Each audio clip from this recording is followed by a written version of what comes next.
the book of Baruch, if you're not familiar with it, um, is Baruch is mentioned in the King James Bible. He's a scribe. He's in the same time with Jeremiah. When Baruch is writing this, Babylon is coming and taking Judah into captivity. So those are the things going on. He's a contemporary with Jeremiah. Jeremiah and Baruch were close. It talks about that Baruch was a scribe for Jeremiah at times, but Baruch also was a prophet.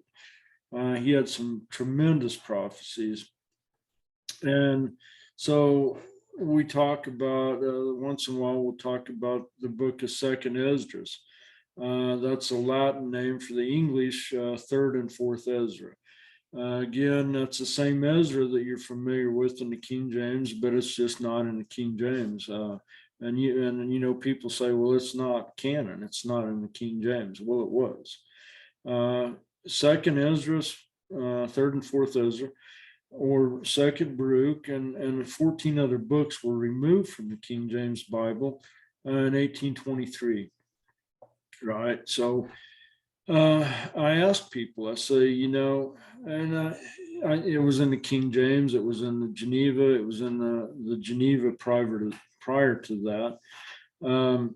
And it goes clear back to the early days of the canon, right? And I asked people, were they right when they put the book of Baruch in the canon, or were they right when they took it out in the 1820s?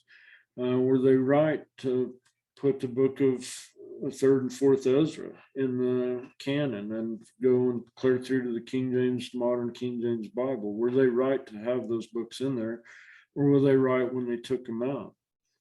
And so we've studied and we've gone through some of these books, and what you're going to find, like in Baruch, for example, he has basically in second Baruch, he's got three major visions of the end times, and they go into a lot more detail and a lot more depth than a lot of the other prophets, and you see a more vivid picture of what is being said about the end times than maybe you're getting from Jeremiah or Isaiah or some of the other ones.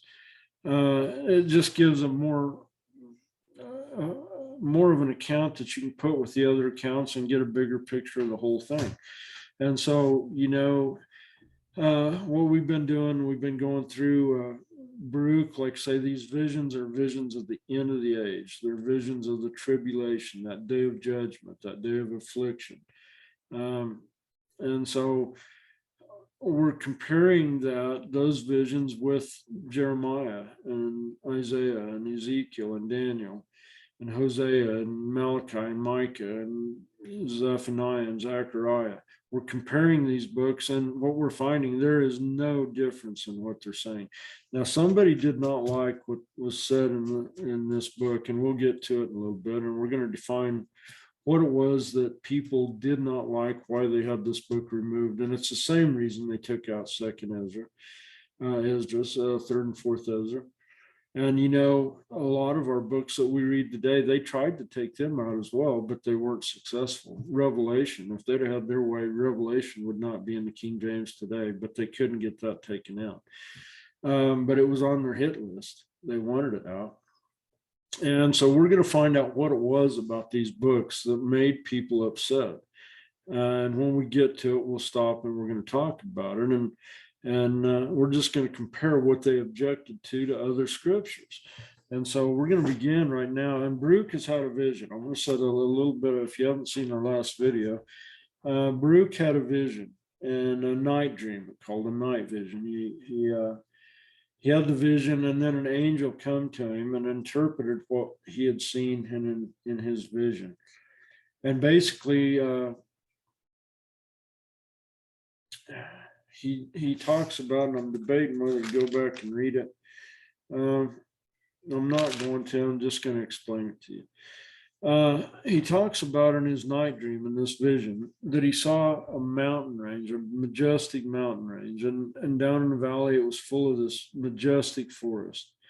And a vine grows up in this forest, and it spews out water, and the water overtakes the forest, and it overtakes the mountains, And when Baruch, when the angel is interpreting to him the meaning of this vision, he's telling him that the mountains and the forest were the words of Yahweh. They're the scripture. They're the true word of Yahweh. And he goes on to explain that this vine that comes up that spews out the water, we end up knowing that it's the Roman Empire. He goes through these empires. He says that Babylon is going to come and it's going to take over Judah. But then Babylon will be thrown down and another kingdom will arise. And we know that kingdom is Persia. And then he says Persia will be there for a little while, and then Persia will be thrown down, and another kingdom will come up, and we know that kingdom is Greece. And then he said a fourth kingdom is going to arise, far more fierce than all the other kingdoms. And we know that kingdom is the Roman Empire. And that Roman Empire is the one that is going to be bringing this flood that is corrupting the mountains and the forest, that's corrupting the word of God, the word of Yahweh. All right, so we know that's the Roman Empire, right? Or the fourth kingdom after Greece comes Rome. And we have the benefit of hindsight. We can look back and we see what part of Rome corrupted the word. It was the Roman Catholic Church. All right. It's time to just be blunt, spirit and truth, guys. That's what it says in this vision. And we're going to compare it to these other prophecies and see if it's not true. And in that vision, in that night vision, the angel told him that the forest would be invaded by people who would be like wild animals coming into this forest. And they're going to be people full of iniquity. Okay, and I'm going to leave it at that. We're going to get into iniquity here in a little bit, and we're going to talk about that, but we're going to leave it there for now. And I'm going to start. I've kind of laid a little bit of foundation for where we're going. And the angel has explained this vision to him, and now he's telling him what to do after he's explained this vision. He's going to give him some more instruction, and that's where we're at right now. And so the angel tells him, he says, "But you, Baruch, direct your heart to that which has been said to you, and understand those things which have been shown to you, for there are many eternal consolations for you. For you shall depart from this place, and you shall pass from the regions which are now seen by you, and you shall forget whatsoever is corruptible, and you shall not again recall those things which happen among the mortals." So he's told Baruch, you're going to go see your fathers. And I'm going to give you a little more background. Baruch, this is all happening when Judah is being taken captive into Babylon. And Baruch has made the statement, it would be better that I was not born than to have to witness what I'm witnessing right now. And so the angel is telling him, he just got done telling him, he's talked a little bit about it before, you're about ready to go see your fathers. You're not going to, you're going to die, and at some point, and you're not going to even remember these things. Once you go to your fathers, you shall forget whatsoever is corruptible. You shall not again recall those things which happen among the mortals. It's not going to. You're going to go see your fathers, and it's not going to haunt you anymore. But he's given him instruction to what to go ahead and go do now. And so he says, "Go therefore and command your people and come to this place afterwards and fast for 7 days. And then I will come to you and I will speak with you." And we talked a little bit about the book of Second Esdras. And the same thing is happening to Ezra. At the same time, it's happening with Baruch, right? He's having these visions. And then an angel will come and interpret those visions to him, and then he'll go and fast for 7 days, and he'll have another vision, and the angel would interpret the vision for him. That's what's happening in Baruch. That's also what's happening in Ezra. And so anyway, and it's happening at the same time. They were contemporary. They lived at the same time, right? So anyway, he's telling him to go back and talk to his people. And Jerusalem is being destroyed. The Babylonians are taken away captives. It's the temple's being sacked. And so anyway, and I, Baruch, went from thence and came to my people, and I called my firstborn son, and Gedaliah, my friend, and 7 of the elders of the people, and I said unto them, Behold, I go to my fathers according to the way of the earth. I'm going to die. But withdraw ye not from the way of the Torah, but guard and admonish the people which remain, lest they withdraw from the commandments of Yahweh. For you see that whom we serve is just, and our Creator is no respecter of persons. And you see you what has befallen Zion, and what has happened to Jerusalem. For the judgment of Yahweh shall thereby be made known, and by his ways, which are past finding out, are right. For if you endure and preserve in his fear, and do not forget his Torah, the times shall change over you for good. And you shall see the consolation of Zion, because whatsoever is now is nothing, but that which shall be is very great. For everything that is corruptible shall pass away. And I'm going to stop right there for just a second. That word corruptible, we're seeing it a lot in Baruch. Corruption, incorruption. These are the words that Paul is using in 2 Thessalonians. And we talked about that. There's talk in Baruch about the earth giving up its dead. The incorruption, corruption. Paul is pulling those words out of Baruch. And, it's just time to point out, Paul is not a prophet. Paul is a scholar of the prophets. Paul knows what the prophets wrote. Matthew's not a prophet. Mark is not a prophet. Luke is not a prophet. And the only time John is given prophecy is in the book of Revelation, right? And the only prophecy in the New Testament is the book of Revelation, given from the Messiah to John, right? Or through an angel at times. But the Messiah is given revelation to John, but that is the only revelation given, or what the Messiah speaks when he's on the earth. He gives some prophecy. But Matthew, Mark, and Luke are not prophets. The only time John is prophesying is in Revelation. Paul is not a prophet. These people were not prophets. Jude, James, they're not prophets. Peter, they're not prophets. They're telling you what the prophet said, right? And so anyway, that's just important. But Paul, I bring that up to say that Paul is telling people what the prophet said. And part of what he's pulling from is from the book of Baruch. This whole talk about corruption, incorruption, he's getting that from Baruch. The resurrection, right?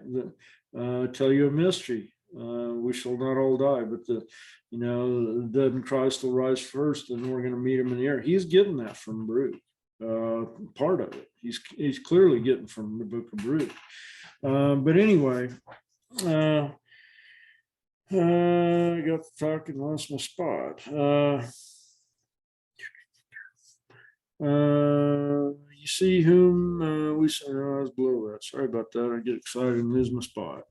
Okay, for if you endure and preserve in his fear, and do not forget his Torah, the time shall change over you for the good, and you shall see the consolation of Zion, because whatsoever now is nothing, but that which shall be is very great. He's seen the end.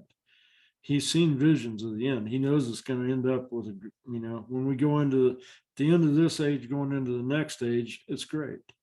But that which shall be is very great. For everything that is corruptible, here it is again, shall pass away, and everything that dies shall depart in all its present time, and shall be forgotten. Nor shall there be any remembrance of this present time, which is defiled with evils. For that which runs now runs into vanity, and that which prospers shall quickly fall and be humiliated. For that which is to be shall be the object of desire. That next stage is the object of desire. We call that the millennial reign, right? And at the end of the age, after the tribulation, after that day of judgment. For that which shall be, that millennial reign, is the object of desire. And for that which comes afterwards shall we hope, that millennial reign. For it is time that passes not away. that millennial reign passes not away, and that hour comes which abides forever, and the new world which does not turn to corruption. That new world, heaven and earth will be destroyed, and a new heaven and a new earth and a new Jerusalem is going to come down, which does not turn to corruption. Those who depart to its blessedness. And those are the people Paul's saying you're going to go from corruption to incorruption. Let's read it again. That's what he's talking about. And the hour comes which abides forever, and the new world which comes, which does not turn into corruption. Those people who depart to its blessedness. When they go to that next stage, that millennial reign, they do not have to take corruption with them. You're going to go from corruption to incorruption, Paul says. It has no mercy. This new age has no mercy on those who depart to torment and leads to not to perdition those who live in it. For these are they who shall inherit that time which has been spoken of, and theirs is the inheritance of that promised time, that millennial reign, that new age. These are they who have acquired for themselves treasures of wisdom, and with them are found stores of understanding, and from mercy they have not withdrawn, and the truth of the Torah have they preserved. Well, wait a minute. This is the end of time. All right. And I'm going to just make a little bit of a statement here, and we're going to go on and we're going to prove it out. But this is why this book was removed. Because at the end of time, he's saying at the end of this age, during the tribulation time, that time of trouble, these people who went on to the next age, what's he saying? That they preserved the Torah, right? And what did he see in his vision? He saw the mountains and the forest be flooded by and invaded by these people full of iniquity. And we'll get to that and we'll describe iniquity. These Torahless people from the Roman Empire are going to invade the Word of God. All right, now it's just, we're going to stop there, and I'm going to back up. We're going to go to 41, and I'm going to give a little fuller account. This was the end of that vision, and this is what Baruch, how he describes it. He says, "For lo, I see many of your people who have withdrawn from your covenant." Which covenant? All right, this is after Moses. This is after, Jeremiah's talking about in 31:33, that he's going to give us a new covenant, not like the covenant he gave with the fathers when he took them out of the land of Egypt, that covenant which they broke, he says. But this will be a new covenant where I'm going to write my Torah on your heart, and I will be your God, and you will be my people. That covenant, the new covenant, that's a new covenant. I mean, that's Jeremiah saying that. At the same time as Baruch is writing this, they were contemporary.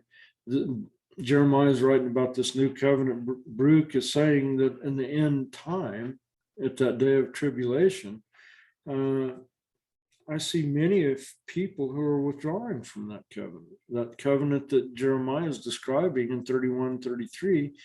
Baruch is saying in the end time, I see people turning away from that covenant, right? And cast from them the yokes of your Torah. All right. That is why people didn't like what Baruch was saying. They did not like anybody saying, hey, at the end of time and that day of tribulation, the Torah is going to be a big deal. Okay. And I'm not going to go into a lot of depth about it right now. We'll go further as we go. But that's what's being said. Okay. With them are found stores of understanding, and from mercy they have not withdrawn from the truth of your Torah, they have preserved. For unto them shall be given the world to come, the millennial reign, the next age. We're going to pass from this age to the next age. And the dwelling of the rest, who are many, shall be in the fire. Wait a minute. There's going to be many who are going to go to the fire, right? I'll elaborate on that. Remember this point where he's saying that many are going to be destroyed in the fire. And, we know Noah, the story about Noah, when Yahweh destroyed the earth with a flood. He destroyed it with water, and he says, "I'm never going to do that again, but I will destroy it in the future with fire." We have a destiny. We have a date with a fire. This earth has a date and a destiny with fire, right? If you believe Scripture, that His judgment day comes with a fire, right? He's talking about that here. But the dwelling of the rest, who are many, shall be in that fire. All right, we know that. We'll get into that in a little bit. Malachi is talking a lot about that fire. So is Second Thessalonians. So is Second Peter. It's all over. In chapter 45, do you therefore, so far as you are able, instruct the people? For that is the labor of ours. That's our job. For if you teach them, you shall quicken them. And chapter 46. And my son, and the elders of the people answered and said unto me, has Yahweh humiliated us to such a degree as to take you from us quickly? Let's just read on just a minute and we'll talk about it. And truly we shall be in darkness, and there shall be no light to the people who are left. And they're scared. They're saying, wait a minute. Judah's being taken captive. The Babylonians have come. They're tearing everything down. They're burning everything. They're destroying it. They're carrying everybody away. And you're telling us that we're going to be humiliated so bad that Yahweh is going to take you away from us? You're all we've got left. What are we going to do when He takes you? And they're scared. For where again shall we seek the Torah? And who will distinguish for us between death and life? And, you know, somebody that hadn't studied Scripture might just blow right by that. But again, that's another definition of the Torah. Behold, I set before you life and death, blessing and curse. Choose life, that you'll have life more abundantly. If you keep my instructions, it brings life. If you break my instructions, my Torah, it brings death. That's what they're talking about here.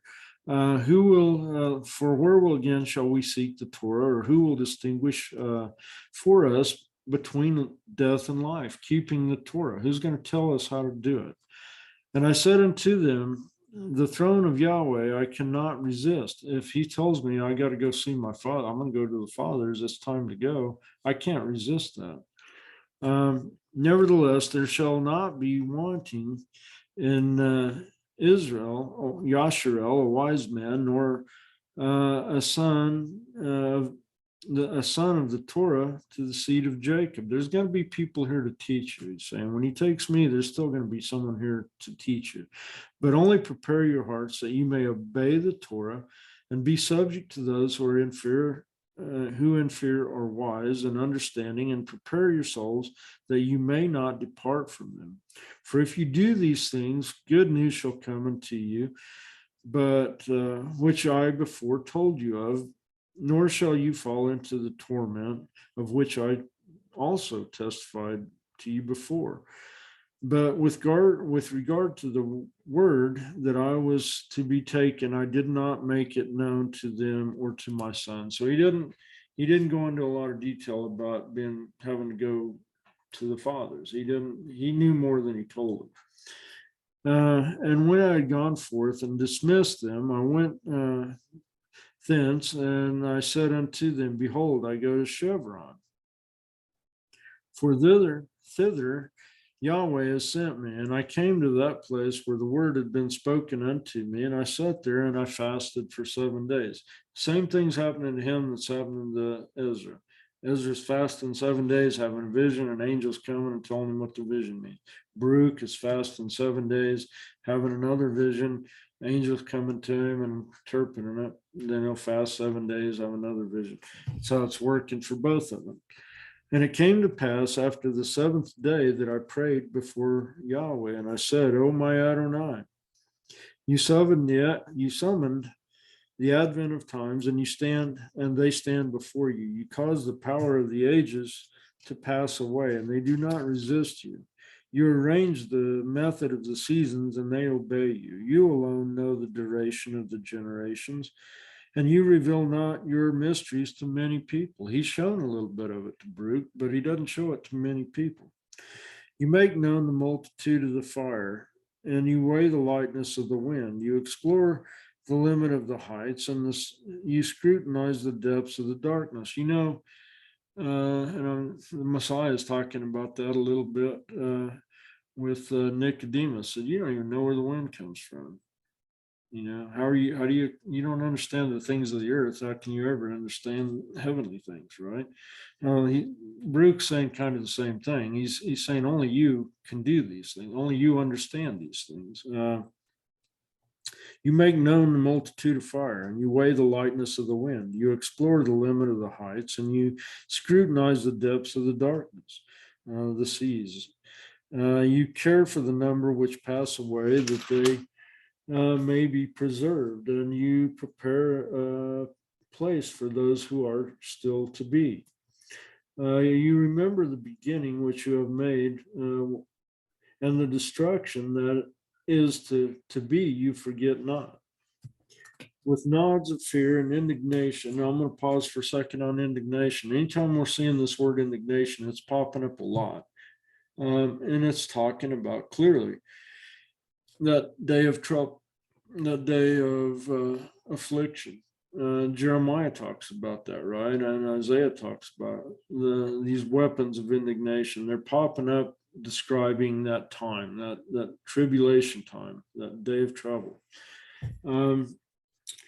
With nods of fear and indignation, you command the flames, and they change into the spirit. And with a word, you quicken that which was not. And with a mighty power, you hold that which has not yet come. And you instruct created things in your understanding, in the understanding of you. And you make wise the spheres, the planets, so as to minister in their orders. Armies innumerable stand before you and minister in their orders quietly at your nod. Hear your servant and give ear to my petition, for in a little time we are born, and in a little time we do return. But with you hours are as time, and days are generations. Be not therefore wroth with man, for he is nothing, and take not account of our works, for what are we? For lo, by your gifts do we come into the world, and we depart not of our own will. For we said not to our parents, begat us, nor did we send to Sheol and say, receive us. What therefore is our strength that we should bear your wrath, or what are we that we should endure your judgment?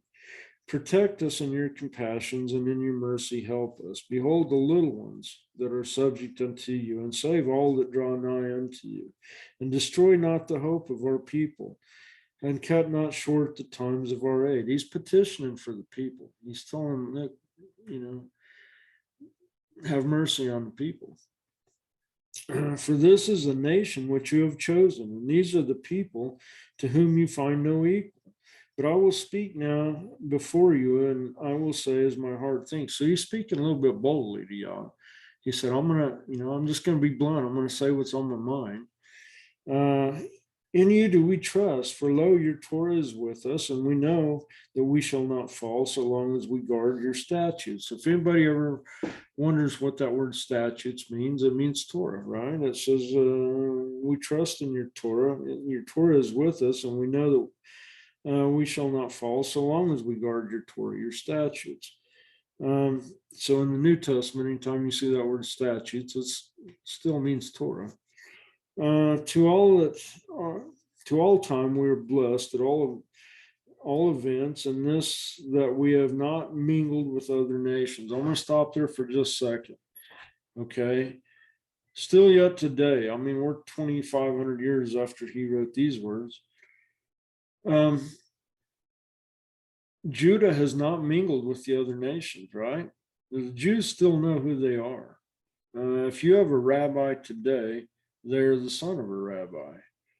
And that rabbi's father was a rabbi, and his father was a rabbi. And they can take that chain of rabbis all the way back to the Pharisees, right? They know who they are. They have not mingled with the nations.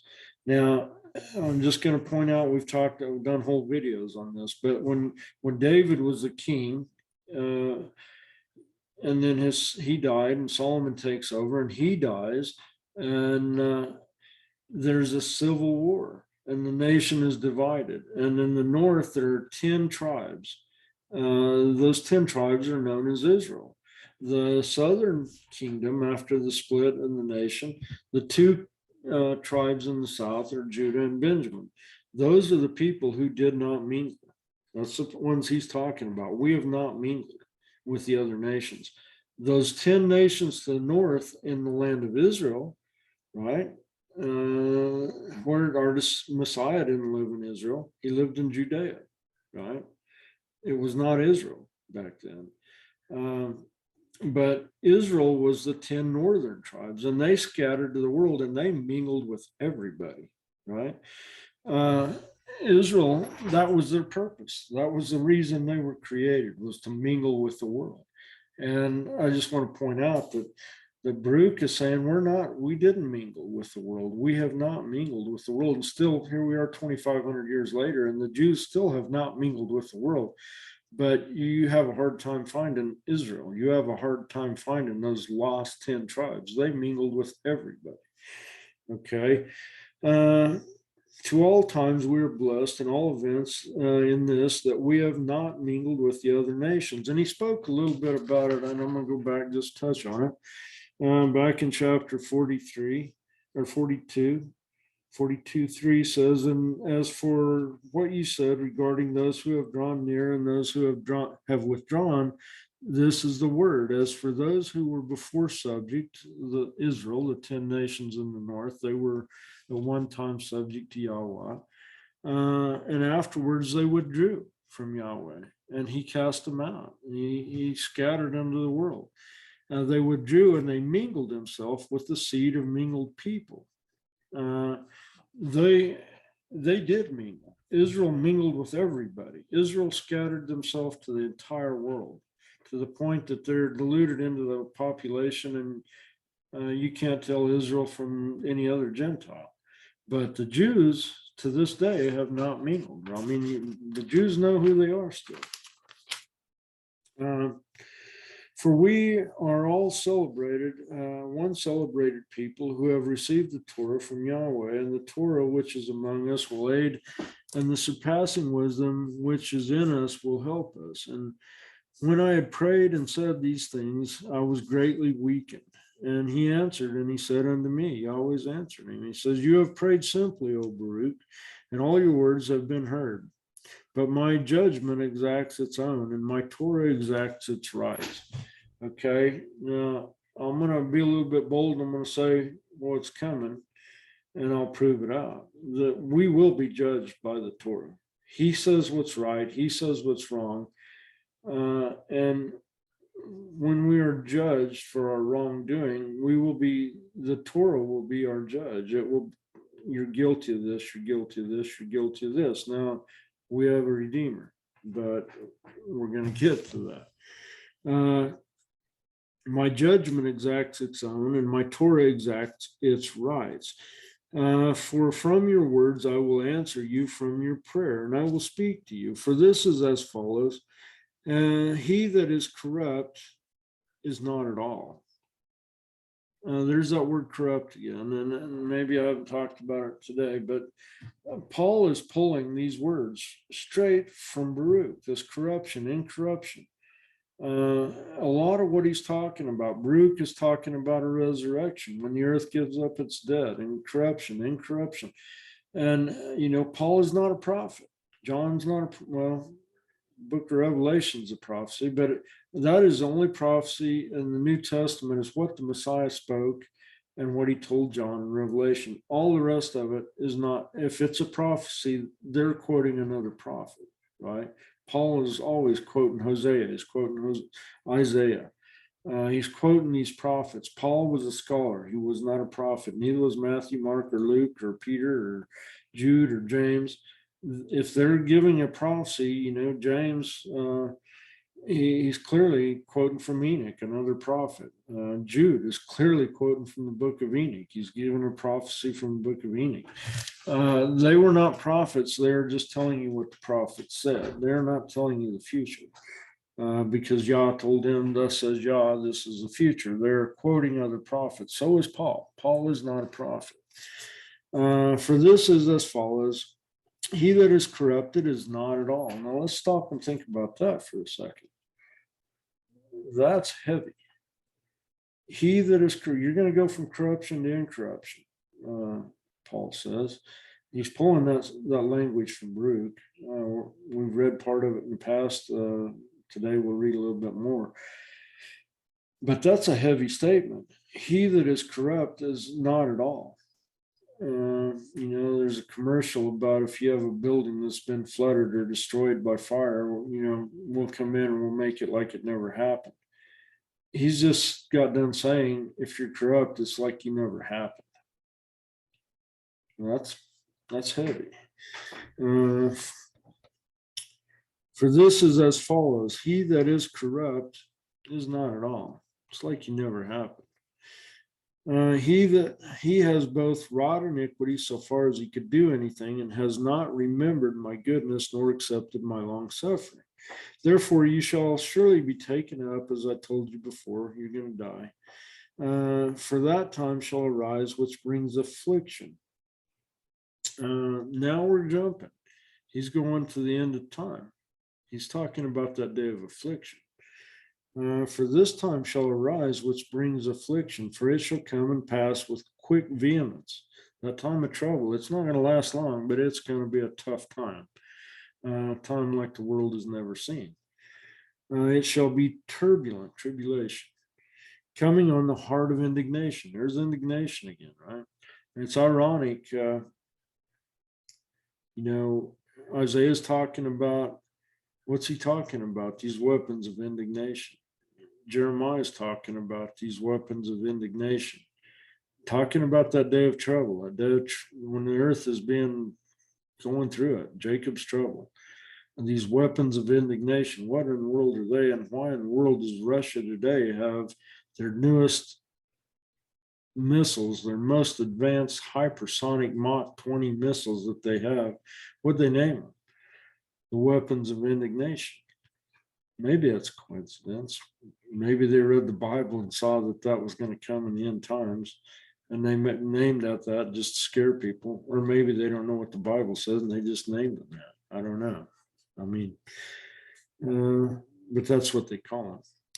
And it shall come to pass in those days, after the inhabitants of the earth shall be moved one against another. And now we're going to start looking a lot like Matthew 24, right? We're going to start seeing things happening in Matthew 20. What'll be the sign of the end, right? Because they know not my judgment is drawn near. Judgment day, right? Day of trouble. For there shall not be found many wise in that time, and the intelligent shall be a few. Boy, can I relate to that, right? You look around the world today, and it's kind of hard to find intelligence, right? You look at where we've been the last 2 years. I don't see a lot of intelligence in the last 2 years in our world government or local government or United States government or just in the world in general. Moreover, even those who know shall most of all be silent. Those who know what? The Torah shall most of all be silent. That's kind of a implication against us, right? That's not a good thing. Those people who know the truth mostly are going to be silent. Okay. And it's probably not a good thing. And there shall be many rumors and tidings, and not a few of those doings, not a few, and the doings of phantasmata. Okay. Phantasmata goes back to spirits and specters and demonic things. So there's going to be demonic things going on the earth, right? In these times. And we know that's going to happen. I mean, we talk about read Revelations 9, and locust coming up on the earth, and and later on when the frogs come out, it's there's a lot of demonic stuff.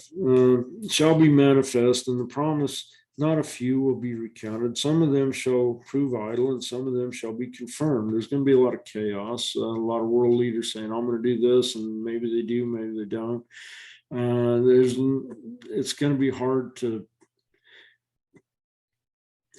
put your finger on where you're headed, because some of the things they say they're gonna do, some of the things they say they're not. It's going to be chaotic. And honor shall be turned into shame, and strength humiliated into contempt. And I see nations, some of the strong nations, I think, are going to be changed. They're going to be shown to be contempt, turned into shame, and strength humiliated and turned into contempt. Probably, and probity destroyed, and beauty shall become ugliness. And I see Hollywood now, right? All these beautiful people. I'm not pointing a finger at any one of them specifically, but I'm just saying that their beauty is going to be turned to ugliness. That's what I see. That the world's going to be turned upside down, and what we thought was important, I'm all this, I'm beautiful. All of a sudden, it's going to be turned to ugliness. And many shall say to me in that time, "Where is the multitude of intelligence hidden itself? And whither is the multitude of wisdom removed itself?" Boy, are we there. That's where the world is at today. I just don't see a lot of wisdom in where we're headed. And while they are meditating on these things, then envy shall arise in those who had not thought aught of themselves, and passion shall seize him that is peaceful. And many shall be stirred up to anger and injure many. We're talking about Matthew 24, brother turned against brother. You're talking about father turned against son. Many shall be stirred to anger and injure many, and they shall rouse up armies in order to shed blood, and in the end they shall all perish together with them. That's the end of the world, right? That's the end of time. And it shall come to pass at that self same time that a change of time shall manifestly appear in every man, because in those times shall appear to every man, because in those times they polluted themselves, and they practiced oppression, and walked every man according to his works, and remembered not the Torah of Yahweh. Okay, now I am going to make a point. This is what Baruch is saying that got him removed from the King James. Somebody did not like this mentality that at the end of time, people are going to, because they have remembered not the Torah, it's going to say that it's going to be a really bad day for them because they did not remember the Torah. Right? And this is also the time when every man is doing what's right in his own mind, what seems right in his own mind. Let's go to the beginning, because that's important too. He's also talking about it shall come to pass at that self same time that a change in time shall manifestly appear. You're going from the end of an age to the beginning of another age. A change in times is going to manifest. Change from one age to the other. You're going to be walking from the end of this age through the tribulation into the next age, right? And every man is going to be doing what seems right in his own mind.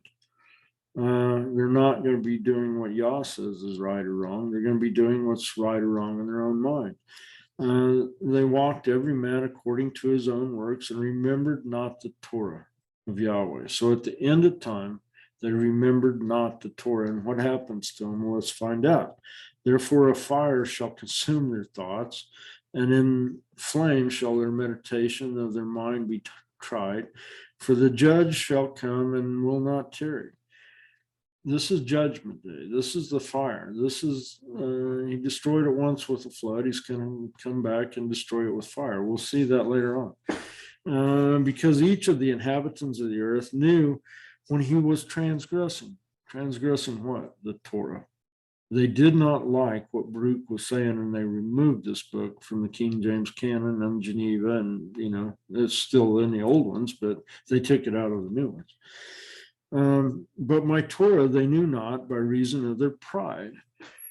I've had people that I've told them about the Torah, and they would say, don't tell me about your Torah. I don't want to hear about your Torah. I don't need your Torah. Don't even talk to me about your Torah.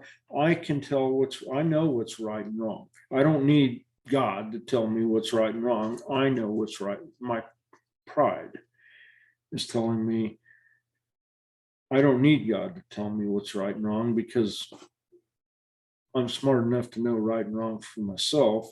Every man is going to do what's right in his own mind.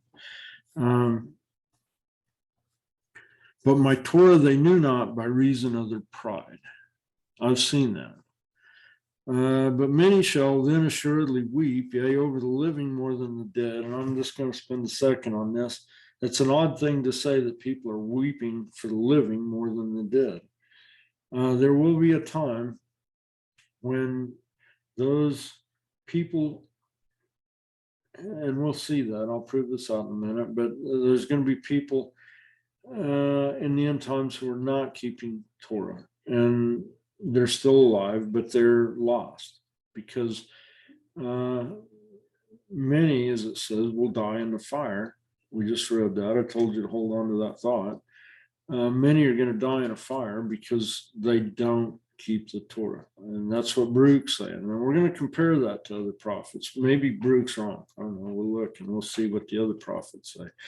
But with that mindset, with that in mind, if my thought is right about what he's saying, that in the end time, there's going to be people keeping Torah, but maybe they have family members who are still alive who are not keeping Torah, and they're going to be weeping more for the family members not keeping Torah than those who have died. That's what it's saying. But many shall then surely weep, yea, over the living more than the dead. And I answered and said, O Adam, what have you done to all those who are born from you? And what will be said to the first Hua? Who hearkened to the serpent? That's Eve, who hearkened to the serpent. For all this multitude are going to corruption, nor is there any numbering of those whom the fire devours. That's going to be a huge number. The fire is going to devour a huge number. Maybe Baruch's wrong. I don't know. We're going to compare him to other prophets and see. I'm just reading from Baruch, right? But he's not wrong. But again, I will speak in your presence. And he's being bold. He says, I'm just going to say what's on my mind. You, O Yahweh, my Adonai, know what is in your creature. For you of old commanded us to produce Adam, and you know the number of those who are born from him and how far they have sinned before you, who have existed and who have confessed you as their creator. You know how many are going to make it and how many aren't. You already know that. And as regard to all their end shall convict them, and your Torah, which they have transgressed, shall requite them on your day. On what day? On your day of judgment. Your Torah will be that'll be the scale we're measured by. But now let us dismiss the wicked and inquire about the righteous. Okay. So he's talking about those who are not keeping the Torah. And he says, but let's quit talking about the wicked. Let's quit talking about those who are not keeping Torah. And we're going to find out later. We're going to find out that wickedness means not keeping Torah. And I'll prove that to you. But let's not talk about the wicked. Let's talk about the righteous. So if the wicked are those not keeping Torah, what's the righteous? It's the opposite of the wicked. They're the ones keeping the Torah. And I will recount their blessedness and not be silent in celebrating their glory, which is reserved for them. For assuredly, in a little time, in a transitory world in which we live, you have endured much labor. So in that world to which there is no end, what world is that? That's the next age. That's after this age. We're in the end of this age. We're going to the next age. And I mean, we are in the end of this age. and we are going to the next stage. You shall receive great light. So in the next age, you're going to receive great light. It's going to be worth it. He told the people before he left them in the beginning, he said, we're going to go through some tough times, but in the end, it's going to be great. What's going to be great in the end? The millennial reign, the next age. Once we go through all these birth pains and the pain of it all, it's going to be great. Nevertheless, in chapter 49, nevertheless, I will again ask you, Yahweh, yea, I will ask mercy from him who made all things. In what shape will those live in your day? Or how will the spender of those? I'm going to stop. I'm going to back up. We're talking about the Torah, and I'm just going to, I said we're going to compare this thing to other prophets. So let's go back, and I'm going to stop here and back up and just compare what he said so far to other prophets. Those people, well, Baruch, it's not in the King James. Well, it used to be. Well, nobody else is telling us that the Torah is going to be important in the last day. Yeah, they do. It's everywhere. And so let's go compare it to some of these other prophets. And I'm going to screen share with you, and I'm going to just go to eSword. And let's start, we'll go clear back to Psalms, right? Psalms 1. This is my scripture. My wife and I, for an anniversary gift one time, she took a rock and she wrote out Psalms 1 through 7, I believe. And that was kind of our scripture. We had no clue what it meant at the time, but now we do. And it is our scripture, and we hang it on our wall still to this day, and it's our cornerstone of our belief. Blessed is the man that walketh not in the counsel of the ungodly, nor standeth in the way of sinners, nor sitteth in the seat of the scornful. But his delight is in the Torah of Yahweh, and in his law, Torah, does he meditate day and night.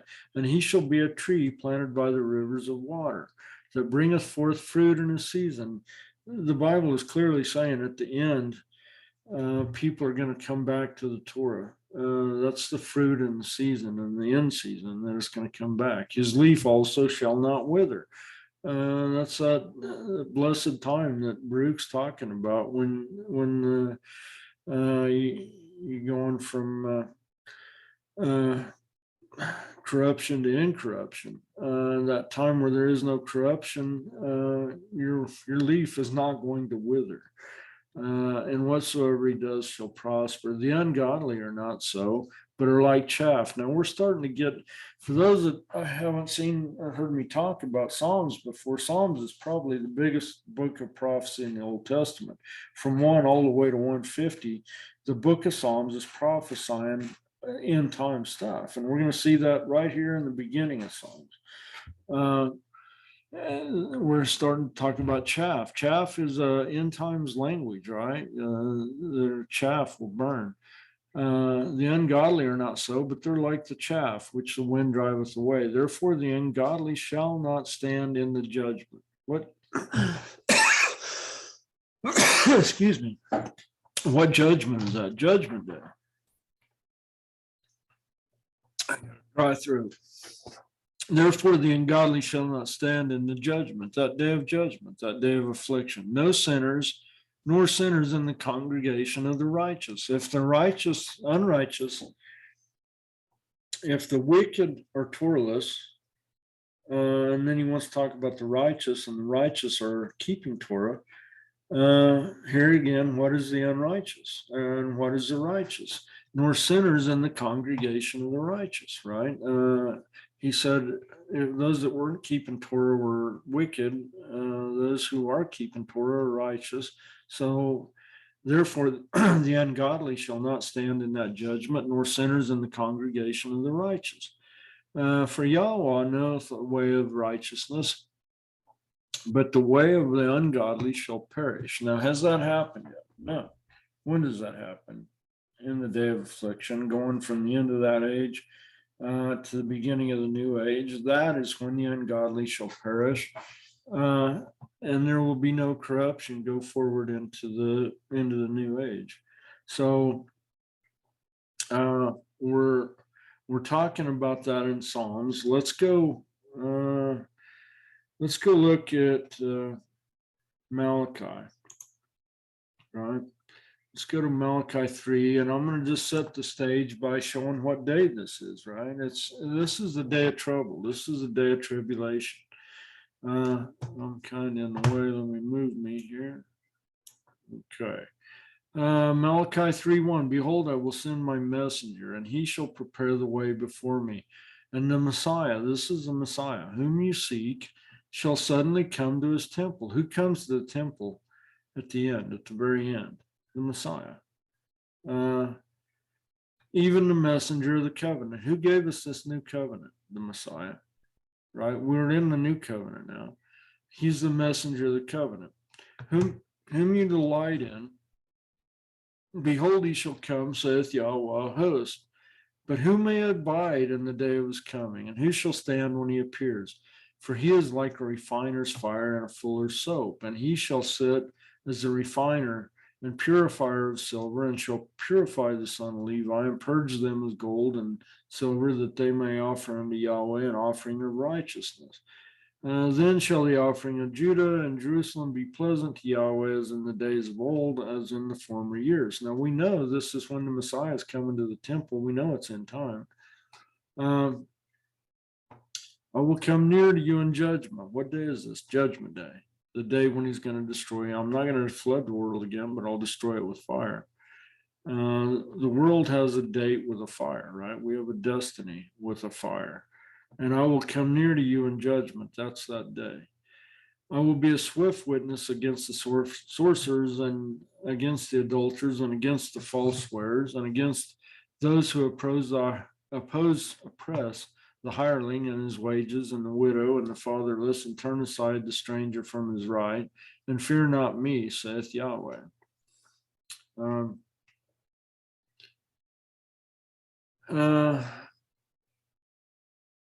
I'm going to just skip on. We're still talking about the same event, but I'm going to jump up to Malachi 3:16. And I want to point out, we're in chapter 3, and we're going to go into chapter 4. And some people, it's almost like chapter 3 is one story, chapter 4 is a whole new story. No, it's not. There were no chapter and verse when this was written. It is all one prophecy, and it does not stop and begin again at chapter 3 to 4. So I'm going to try to read it straight through like there is no change in chapter.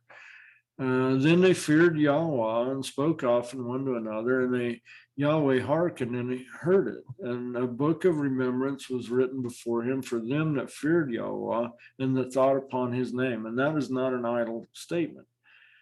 He's hearing the words of those who are calling upon his name. His name is not God. Our Creator's name is not Lord. He says plainly, I will return to them a pure language so they can call upon my name. We know his name, a form of it is Yod He Vav He, right? The vowels you put in it determine how it ultimately sounds. Some people say Yahweh. Some people, I personally say Yahweh. It's all a form of Yahweh, Yod He Vav He. But he's hearing those that thought upon his name, and they shall be mine, saith Yahweh of hosts, in that day when I make up my jewels, and I will spare them as a man spares his own son that served him. And we're not just here to be like a bump on the log. We're here to serve him. Then shall we return, you return, and discern between the righteous. What is righteous? Okay, we just heard in Baruch, and we're going to see it other places. I'll prove it out here in a minute, that righteousness is keeping the Torah. Wickedness is not keeping the Torah, and I will prove that. And discern between the righteous and the wicked, and between them that serve Yahweh and those that serve him not. For behold, a day comes that shall burn as an oven. Here comes the fire, right? What day is that? I read the scripture to a preacher one time, and he was ultimately down to saying, well, this had to already happen. He destroyed the earth with fire because he had nowhere else to go.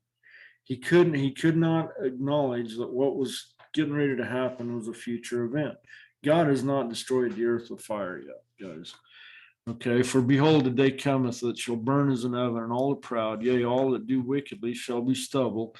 And the day that cometh shall burn them up, says Yahweh, and it shall leave them neither root nor branch. They will not survive it, nor will their family. They're not root nor branch, they're gone. But unto you that fear my name, here it is again, talking about knowing his name and fearing his name. His name's Yahweh. It's not Lord, it's not God. Shall the Son of Righteousness arise with healing in his wings, and you shall go forth and grow up as calves in the stall, and you shall tread down the wicked, for they shall be ashes under the soles of your feet in that day that I shall do this, says Yahweh hosts. This is still a future event. But in that day, remember you the law of Moses. Whoa, wait a minute. That's not in our Bible. Yeah, it is. In that day of judgment, when you're walking on the ashes of all those people around you because they got burnt, you better remember the law of Moses. That's what Malachi is saying. Is that any different than what we just read in Baruch? That's the exact same thing. Remember you the law of Moses, my servant, which I commanded him in Horeb and all of Israel, with all the statutes and judgments. If you hear that word statutes, it's talking about the Torah, his instruction. Behold, I will send you Elijah the prophet before the coming of the great and dreadful day of Yahweh. You know, for any of you who have done Passover with us, you know, the Jewish people are this way. When they keep a Passover, they keep a seat empty at the table, and they're keeping it open for Elijah, the prophet, because he's going to come before that great and dreadful day of Yahweh and warn them. When we do Passover, we leave an empty seat for Elijah. And that's why we're waiting for Elijah, because this is a future event. He has not destroyed the earth with fire yet, guys. And he shall turn the heart of the fathers to the children, and the heart of the children to the fathers, lest I come and smite the earth with a curse. The fathers kept the Torah, and then the children turned away from it. Okay, but he's turning the heart of the fathers back to the children. Okay, the children turned away from the Torah, their fathers kept it, but the children, the heart of the children, he's returning back to the fathers to do what the fathers did. Lest I come and smite the earth with a curse. Okay, so let me get out of here a second. Everybody's going to say, well, that's Old Testament. All right, it all changed with the Messiah. I'm just going to point out, if Malachi's wrong about that prophecy, he's wrong about it. You can't believe a thing he said. If he's not 100% accurate, he's not a true prophet. All right.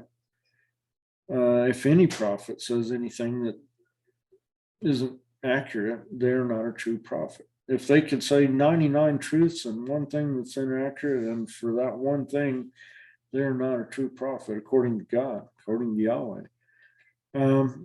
So it really don't hold water to say, well, that's the Old Testament and we're in the New Covenant now, so the Messiah changed it. If he changed it, then you can't believe anything Malachi said, or Hosea, or Isaiah, or Jeremiah. They're all gone because they're saying the same thing. We're not going to get into that. I'm just going to pick a few scriptures.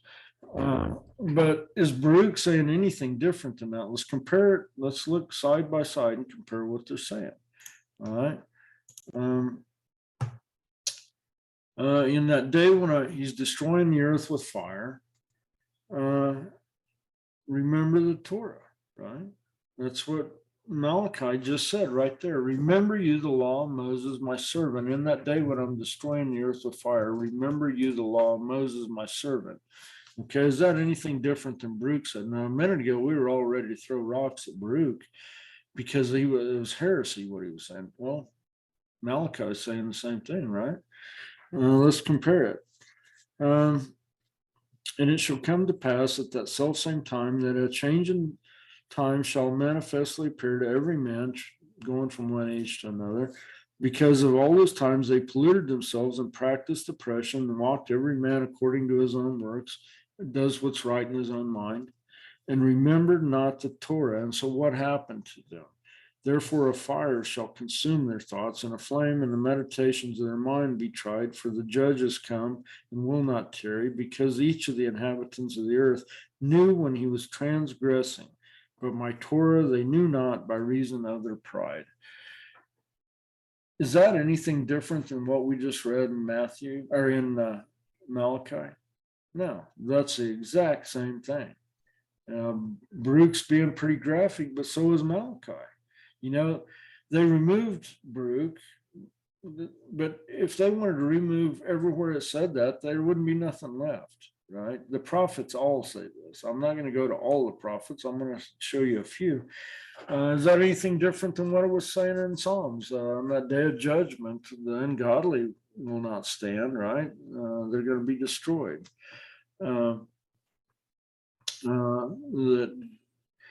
Anyway, let's just go. You know, people are saying, well, that's not in the New Testament. Yeah, it is. Let's just go forward one book. We're going to go to, I got to remember where it is now. Okay, so you're saying, okay, well, that's Old Testament. The New Testament don't say that. Yeah, it does. All right, so we're going to go just one book forward. We're going from the Old Testament to the New Testament. We're going to jump into Matthew.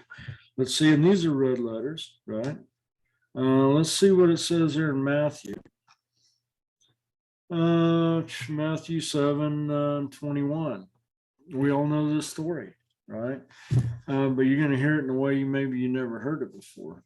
Not everyone that saith to me, Lord, Lord, shall enter the kingdom of heaven, but he that doeth the will of my Father, which is in heaven.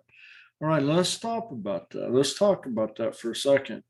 Not everyone who says to me, Lord, Lord, shall enter the kingdom of heaven, but he that does the will of my Father, which is in heaven. What is the will of the Father? It's always the same thing.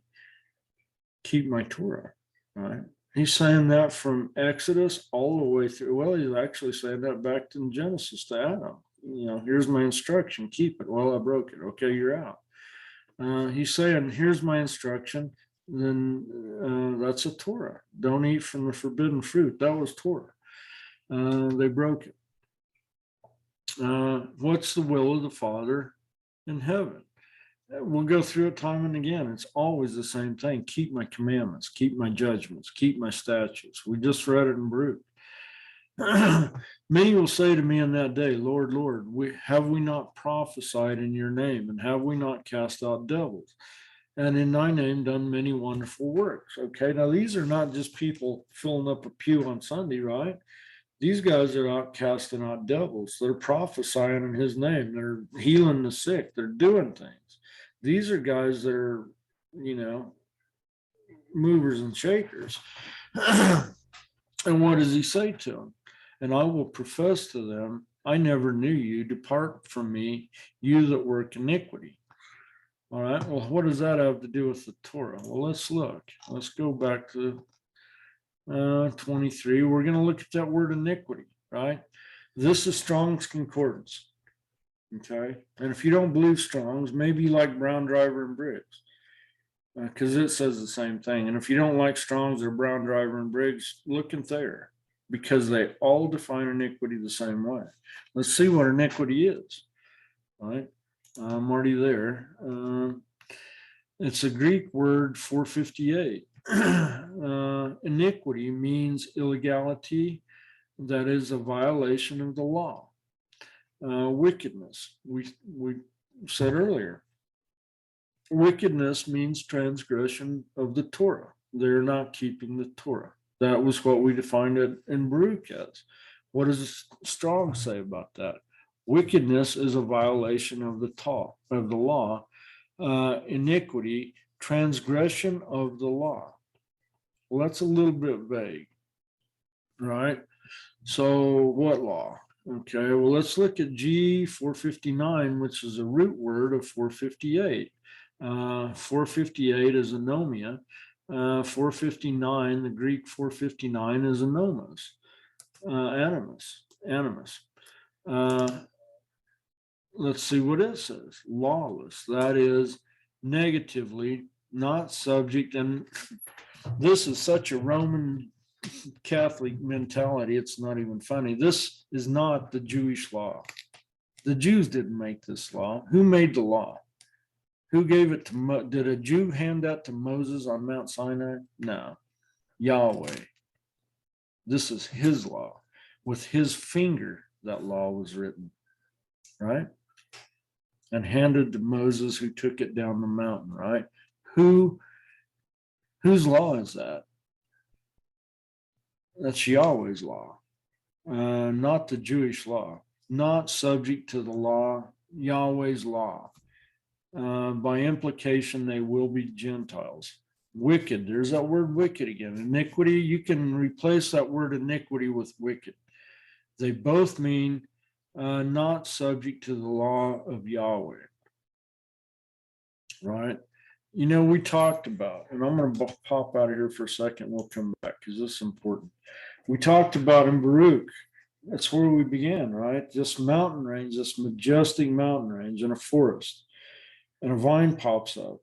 We know that vine is the Roman Empire, and it spewed water from its mouth, and it overtook the forest, and it overtook the mountains. And the angel told Baruch that mountain range and those forests are the word of Yahweh, but they will be corrupted by a fourth kingdom that comes along, this Roman kingdom.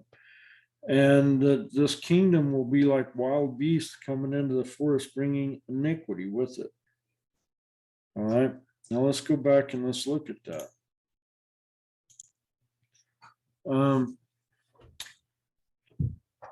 Iniquity, I will profess to them, depart from me, you who work iniquity.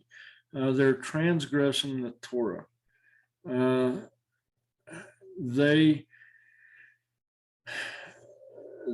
This is not just Strong's. Brown Driver and Briggs says the same thing. Thayer says the same thing, and they are the three concordances that everybody else gets their definition from. If there's another concordance, they're pulling their definition from these three, right?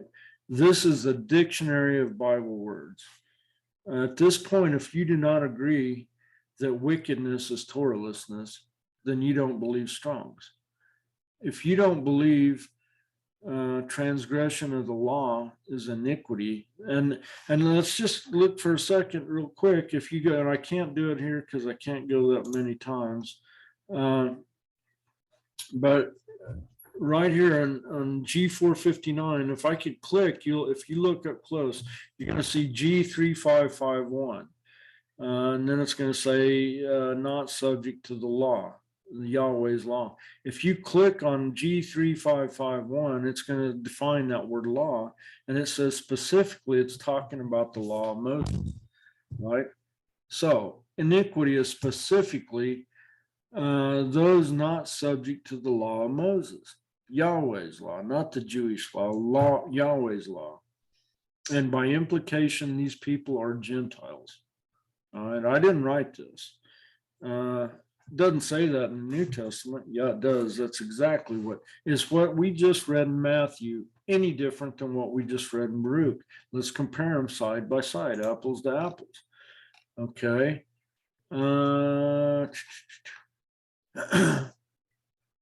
In that day, people are going to say to me, Lord, Lord, have we not prophesied in your name? And in your name have we not cast out devils? And in your name have we done many wonderful works? And then I will profess to them, I never knew you. Depart from me, you that work iniquity. Torahlessness, without the Torah, violating the Torah of Yahweh, specifically the law of Moses. That's what Strong says. That's what Brown Driver and Briggs says. That's what Thayer says. Is that any different than what we just read? Therefore, a fire shall consume their thoughts and flame, and shall the meditation of their mind be tried. For the judge, who's the judge? Depart from me, I never knew you. It's going to be the Messiah. Shall come and will not tarry, because each of the inhabitants of the earth knew when he was transgressing, but my Torah they knew not by reason of their pride. Is the Messiah saying anything in Matthew different than what Baruch just said? No, he's saying, I don't even know you if you're Torahless. That is exactly what we just read in Baruch. That is exactly what we just read in Malachi. When you're walking on the ashes of all those people around you, when the earth is being destroyed by fire, you better remember the Torah. That's exactly what Malachi said. That's exactly what these red letters are telling us here. You know, at this point, you are down to saying, Strong's is wrong. Brown Driver and Briggs are wrong. Thayer's Concordance is wrong. At the point where you will not accept that concordance is a dictionary defining all the words in these books. At the point where I don't care what Strong says, that's not right. Well, it is right. I don't care what Brown Driver and Briggs says, they're wrong. No, they're not.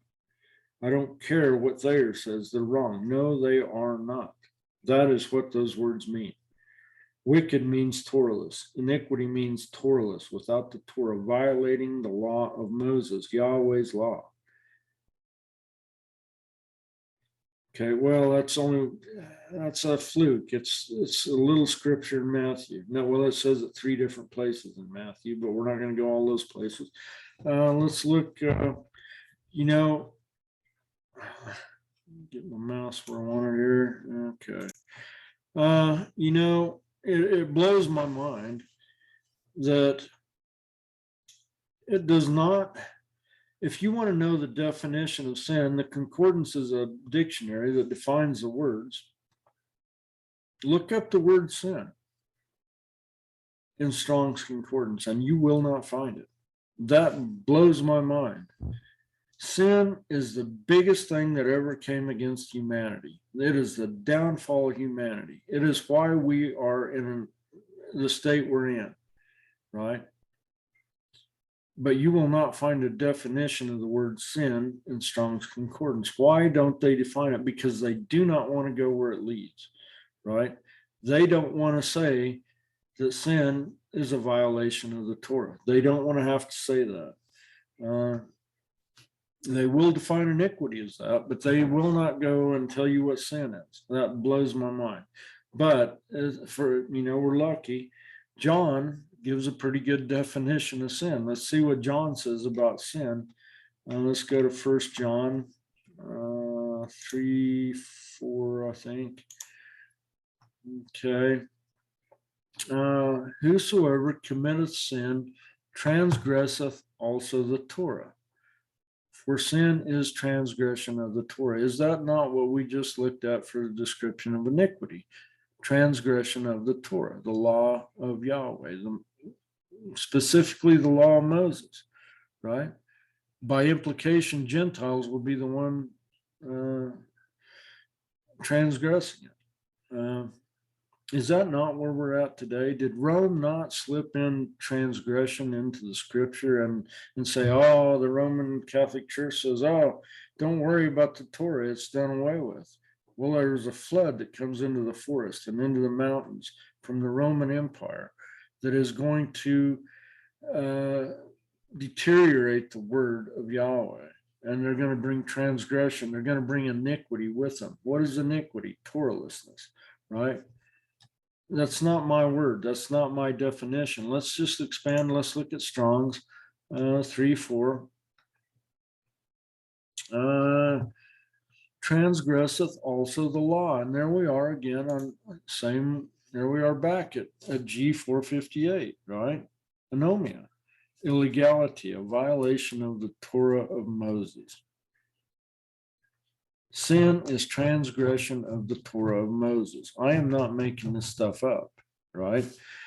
You know, and I'm just going to back out for a second. We'll talk. I gave the example on our Sabbath meeting. If you were to go to Afghanistan and there was a newborn baby, day-old baby, and it was born into a family that was very fundamentalist Islamic, hardcore Islamic family. and you took that day-old baby and removed it, and you took it 1,000 miles away to Tibet, and you put that child in a monastery and raised him to 25 years old in a monastery in Tibet, he would have a totally different set of beliefs at 25 years old than he would have if you'd left him in that Islamic family. We are a product of our teaching, right? Who taught us what we believe? The Roman Catholic Church, right? That's the beginning of the church. They're the ones that told us that the Torah was done away with. Who does Baruch say is going to corrupt the word? This vine that pops up in the mountains and the forest that floods the forest and the mountain, and we know that the mountain and the forest is a word of Yahweh. Who corrupts that? The fourth kingdom. Who's the fourth kingdom? The Roman Empire. What comes out of the Roman Empire? The Roman Catholic Church. I am a product, and I don't care if you're Baptist, Methodist, Pentecostal, or, we all come from the tree of the Catholic Church. We were raised to believe that the Torah was done away with, and we are passionate about that. Don't tell me about the Torah. I don't want to hear it. Well, where do we get that from? We get that from the Roman Catholic Church, right? Who corrupted the word? The fourth kingdom, the Roman Catholic Church. Is Baruch saying anything different than anybody else? No, and we'll prove that out a little bit more, and then we'll be done. That little child that was taken from an Islamic family and taken to a monastery in Tibet had a totally different worldview than he would have if he'd have stayed in that Islamic family and been raised to the age of 25. If you take that same child and put him in a Catholic church, he would have a totally different worldview than he would have if he'd have stayed in that Islamic family, or if you'd have put him in a Tibetan monastery. They would be three different worldviews, same person, same 25-year-old man, raised in three different environments, would have three different beliefs, depending on which environment he was raised in. We are the product of the Roman Catholic Church. We believe the Torah was done away with because they flooded the word with Torahlessness, iniquity, and that was what was given to us. In Jeremiah, I think it's 16:19, I think it says that we're going to wake up at the end and say, man, we've inherited nothing but lies from our fathers. We have inherited nothing but lies from our fathers. Who's the fathers? The Catholic Church. That's where you think the Baptist Church is different than the Catholic Church. The Catholic Church is the one that changed the Sabbath. They're proud of that. Paul didn't change the Sabbath. He didn't have that authority. The Pope did. We were told not, and I hear everybody say, well, you keep the Jewish feasts. These are not, that was not the laws of the Jews. That was Yahweh's law. We talked about earlier. The feasts that were given to us are not feasts of the Jews. The Jew didn't come up and say, hey, we need to keep these days. Yahweh came down and said, these are my feasts. And throughout all your generations, forever, for eternity, you need to keep these. And we did that until who comes along? The Roman Empire. And the Roman Empire says, no, we don't need to keep these feasts. We're going to do away with those. How many of you have kept Passover? You keep Easter. How many of you have kept first fruits or unleavened bread or Pentecost, true Pentecost, or Feast of Trumpets, or the Day of Atonement, or Sukkot? Those are the feasts that Yahweh told us to keep. But here comes this Roman Catholic Church, this fourth kingdom, this vine coming up, flooding the word with this flood of water and bringing iniquity into the word. And what do? They do away with Yahweh's feasts. These are not feasts of the Jews. The Jews didn't create them. Yahweh did. But what does the Pope do? He says, oh, we're done with those. But here's what we are going to do. We're going to keep Easter, right? We're going to pay tribute to the goddess Ishtar. And a lot of people today know that Easter is pagan to its core, but yet they still keep it. A lot of people know that Christmas is pagan to its core, but yet they still keep it. But they will not, because of their pride, go back and keep Passover. They will not, because of their pride, go back and keep first fruits. They will not go back, because of their pride, and keep unleavened bread. They do not keep Pentecost. They do not keep the Feast of Trumpets. They do not keep Atonement. They do not keep Sukkot, because they're too proud. We heard something about that earlier. But that's where we are. And who brought that? Who gave that to us? The Roman Empire, the fourth kingdom, the one that would bring the flood into the word. All right, so that's where we are today. How many people kept Sukkot last year? Right, the one that we're told to keep for eternity. We'll keep it in the millennium. It says plainly. Ezekiel talks about it. Okay, so, but that's just Matthew and that's just John. Maybe that's wrong. Let's go back. Maybe there is there any more? Maybe let's just look. Let's go to Second Thessalonians. This is where I said, and I'm not going to get into that part of it, but Paul is pulling a lot of what he's saying right from this book of Baruch. This corruption back in First Thessalonians. He's pulling a lot of that right out of the book of Baruch. Not because Paul's a prophet, but because Paul is a scholar of the word, of the prophets, right? What prophet is he pulling that from? Baruch, the one that was removed from the Bible. But anyway, let's go to 2 Thessalonians 2 and let's look at, let's go back and just look at it in 2:3. Let no man deceive you by any means, for that day shall not come except there come a great falling away.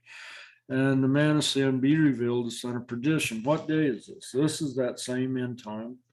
This is that same end of the age. This is that same tribulation, that day of affliction, Jacob's trouble. This is that day that we just read about in Malachi, right? It's the same as when people are going to come and say to the Messiah, we've done all these things in your name. And he's going to say, depart from me. That's that same time. It's the same time we've been reading about in Baruch. Who opposeth and exalteth himself at 2:4 above all that is created, that is called Yahweh, or is worshipped, so that he as Elohim, God, sitteth in the temple of God, showing himself that he is God. It's time, spirit and truth, guys. Let's be truthful. Who's doing that? The Pope. Right? Let's just be truthful about this. I used to kind of dance around it, but who's doing that today? Who's the vicar of Christ? And what does that mean? That means he's Christ on earth, right? Who sits in the temple of God and says he's God? The Pope. Who brought us the flood? Rome. What came out of Rome? The Roman Catholic Church. Who's the head of the Roman Catholic Church? The Pope.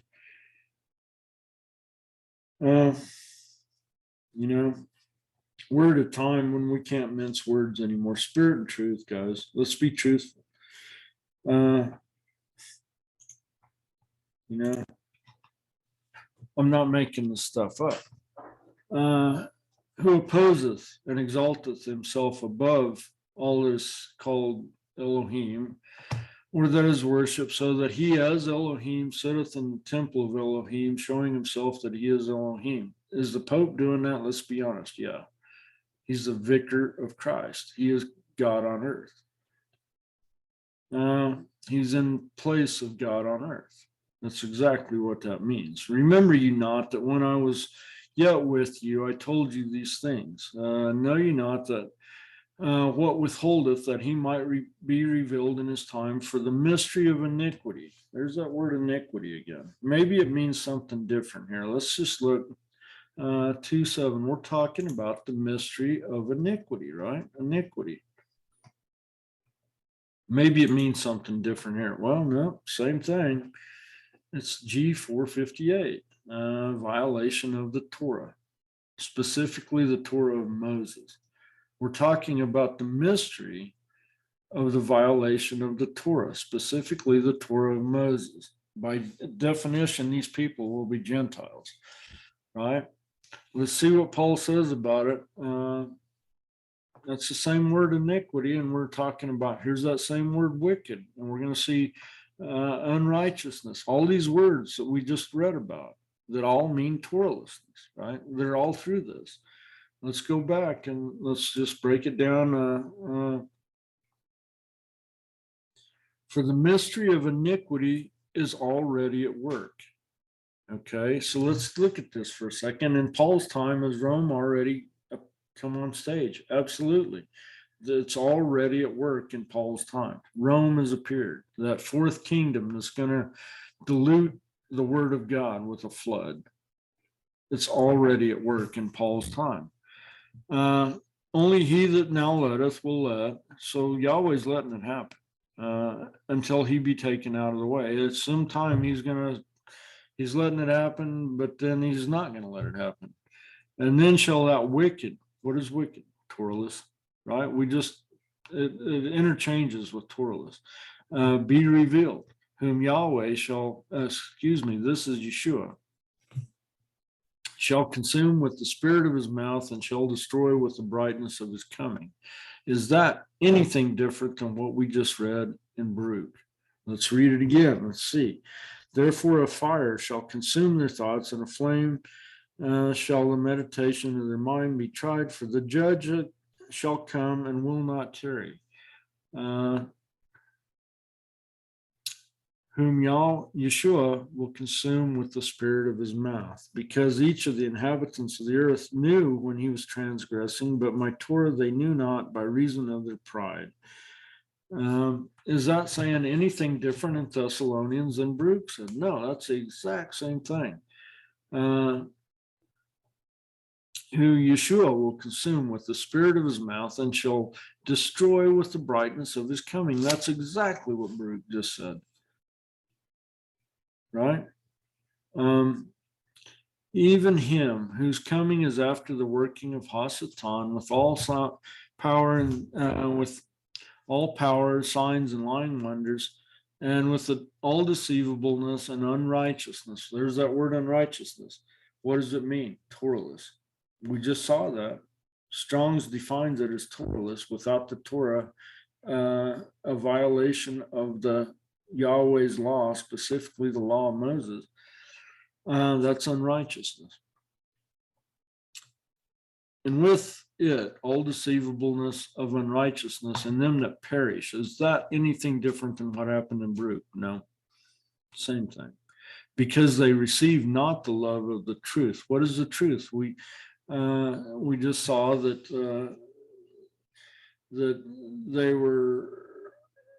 he didn't want to talk about those who were unrighteous, but the ones who were in truth. Right? If unrighteousness is not keeping the Torah, what's the truth? Keeping the Torah. Because they receive not the love of the truth that they might be saved. And for this, Yahweh gave them, shall send them a strong delusion that they should believe a lie, and that they all might be damned who believe not the truth, the Torah, and had pleasure in Torahlessness, unrighteousness. Right? Okay. That's just Paul, and that's just the Messiah. Let's look one more place. Let's go to Revelation 12.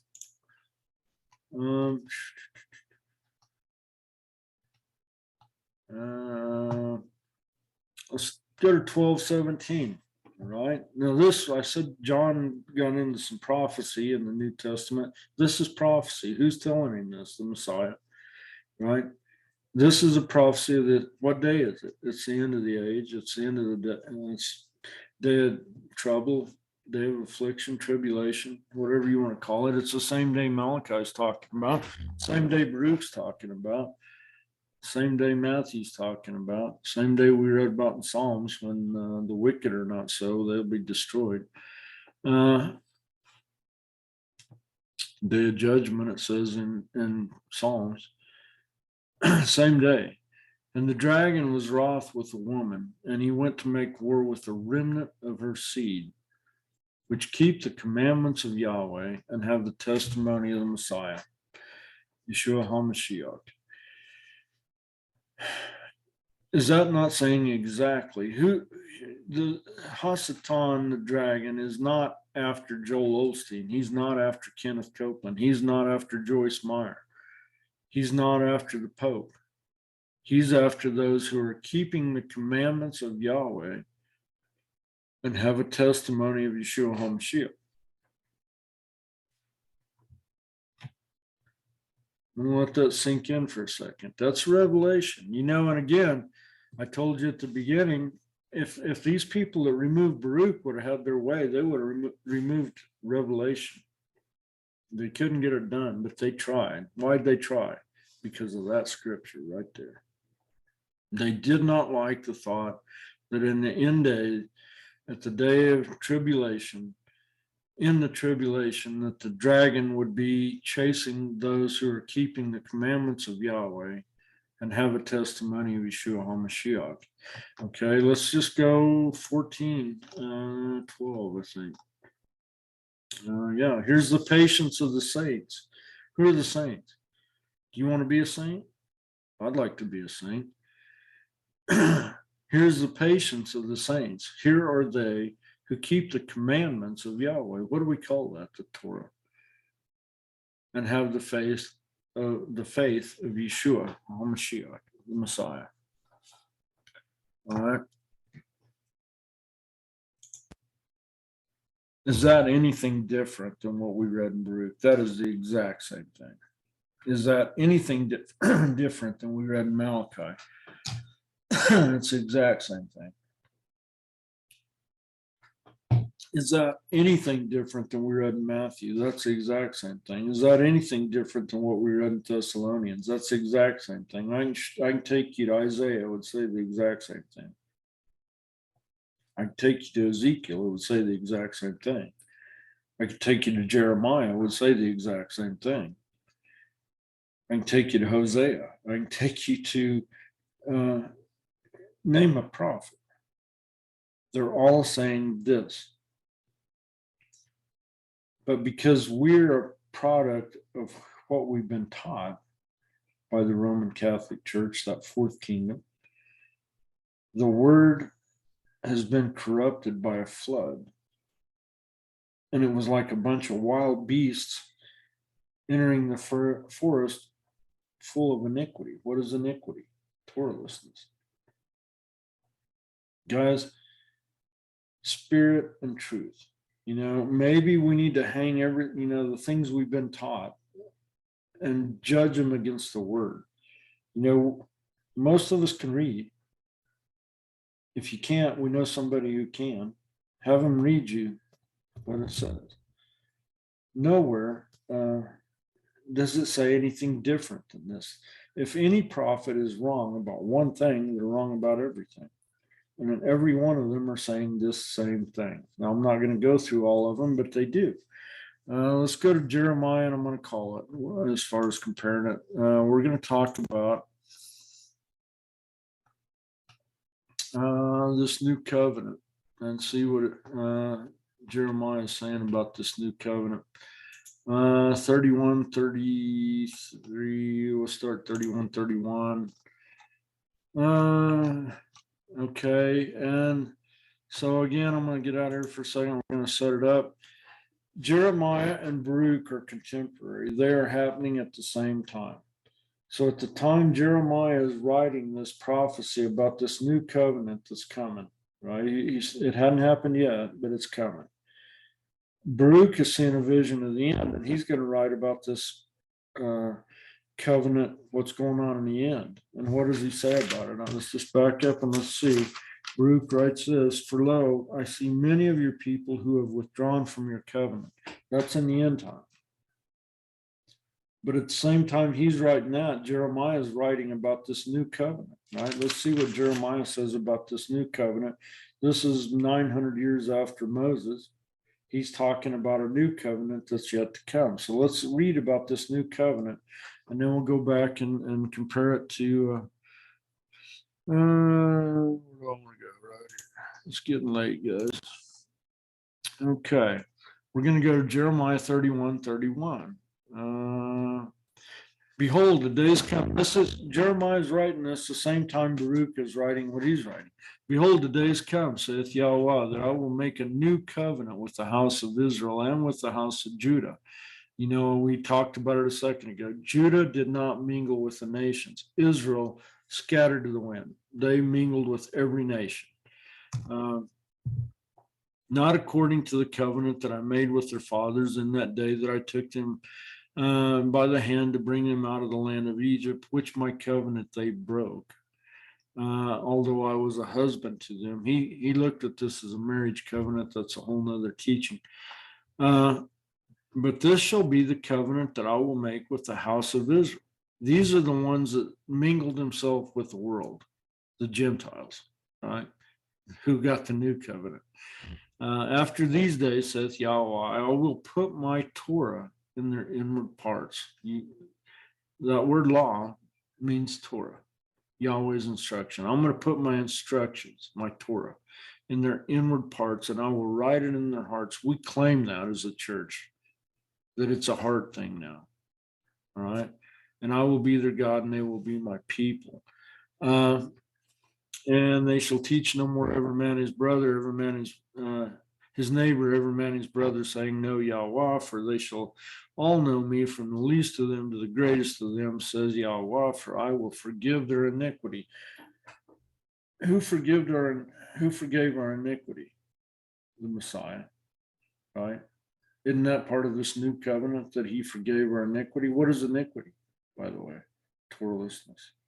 What is transgression of the Torah? Sin, according to John, he forgave our sin, right? What is sin? Transgression of the Torah. They're all saying the exact same thing, guys. So this is that new covenant that Jeremiah is talking about, this new thing that hadn't even happened yet when he's writing it. It's a future event for Jeremiah. But here's Baruch at the same time writing this at the end times. For lo, I see many of your people have withdrawn from this new covenant, and they have cast from them the yoke of your Torah. Is he saying anything different than everybody else? They are all saying the exact same things. I didn't write any of this. I'm just telling you what it says. Iniquity means what iniquity means. The dictionary is not wrong. Every dictionary defines iniquity as transgression of the Yahweh's law, specifically the law of Moses. It was not nailed to a cross. We're supposed to come back to it. We're supposed to wake up in the end and wake up and say, man, we've inherited nothing but lies from the fathers. Who's the father? The Roman Catholic Church. We're a product of what we've been taught. And we're just as passionate about what we've been taught as that man that's been taught nothing but Islam, or that man that's been raised in a monastery. You think a Baptist believe anything different than the Catholics? They believe the foundation of all of these religions comes from the Roman Catholic Church. Paul didn't do away with Sabbath, the church did. Paul didn't do away with the feast, the church did. Paul didn't give us Easter, the church did. He didn't give us Christmas, the church did. Paul was not a prophet, and he did not have the authority. If he'd even wanted to, he couldn't have changed these things because he didn't have the authority. No man has the authority to change God's law. So anyway, I told you we were going to get through to 52, but I don't think we're going to make it. It's pretty interesting what we're in chapter 50. 3:00 in the morning. I'm just going to keep going. We may edit it out. It's going to be long, but we're just going to go there. Baruch's going to give a vision of what happens. Paul talks about going from corruption to incorruption, but he really doesn't elaborate on that. Baruch goes into detail. And if you want to know what that's going to look like, you got to go to Baruch, because he's the one that gives detail about what that's going to look like. And it's really pretty amazing. We're in chapter 50. And he answered and said unto me, hear, Baruch, this word, and write in remembrance of your heart all that you shall learn, for the earth shall then assuredly restore the dead. Okay. We're back to First Thessalonians, right? Behold, I tell you a mystery. We're not all going to die. The dead in Christ are going to rise first. This is that. This is the dead being restored. This is where Paul is pulling a lot of that from. For the earth shall assuredly restore the dead, which it now receives, in order to preserve them. It shall make no change in their form. But as it has received, so it shall restore them. And as I delivered them unto it, so it shall raise them. For then it will be necessary to show the living that the dead have come again to life, and that those who have departed have returned again. Okay, so there's a snapshot, there's a photograph.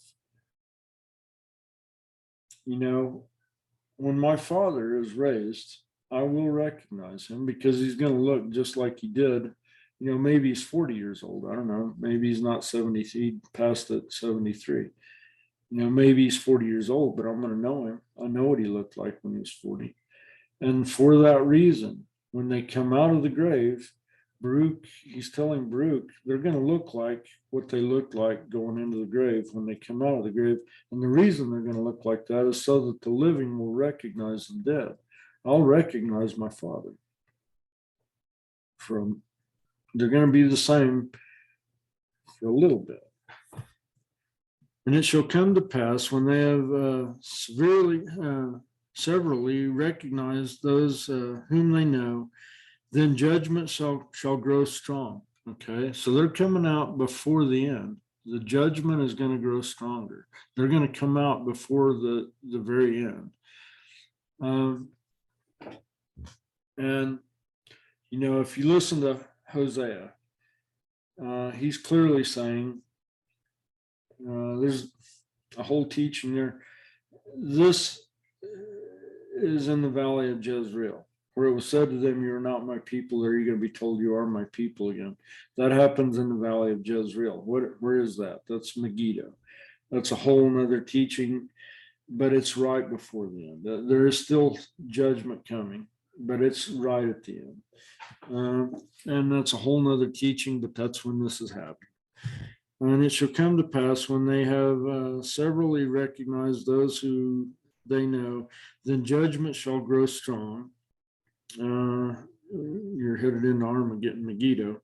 And those things which before were spoken of shall come. This judgment will come after the resurrection.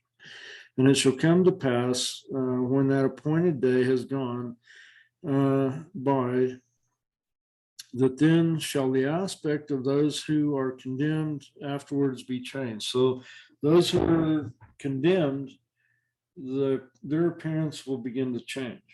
Okay. And the glory of those who are justified. So our appearance at that point is going to start changing. They're going to come out of the grave looking just like they did, you know, when they went into the grave. But then it's going to start changing.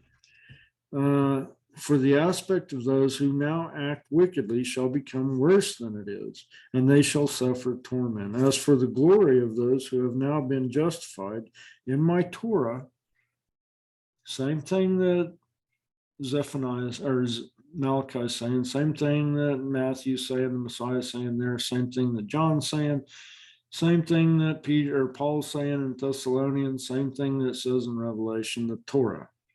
Those who are justified by my Torah. Also, as for those, the glory of those who have now been justified in my Torah, who have understanding and had the understanding of life, and who have planted their heart in the root of wisdom, and their splendor shall be glorified in changes. So they're going to start changing. They come out of the grave, they're going to look like they did when they went in the grave, but their appearance is going, their splendor is going to start changing. And the form of their face shall be turned into the light of beauty. So it's almost like a butterfly. They come out and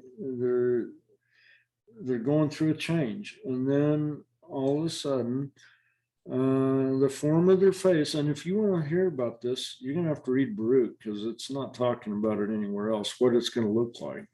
The form of their face shall be turned into the light of their beauty. And they may be able to acquire and receive the world which does not die. What world is that? The millennial reign. So they're going to have to change to go into that millennial reign,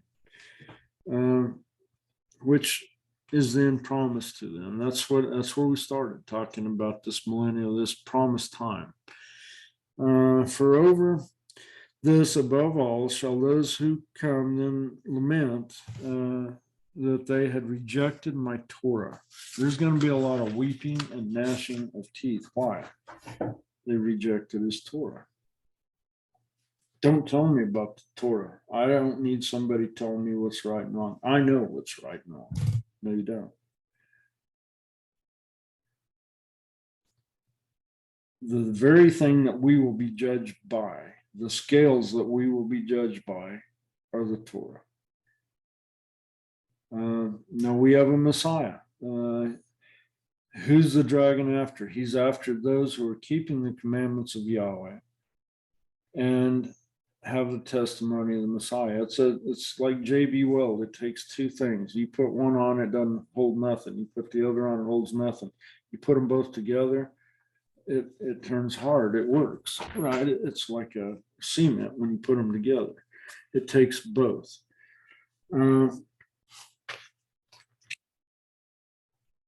They rejected my Torah, and they're wailing, and because they rejected his Torah.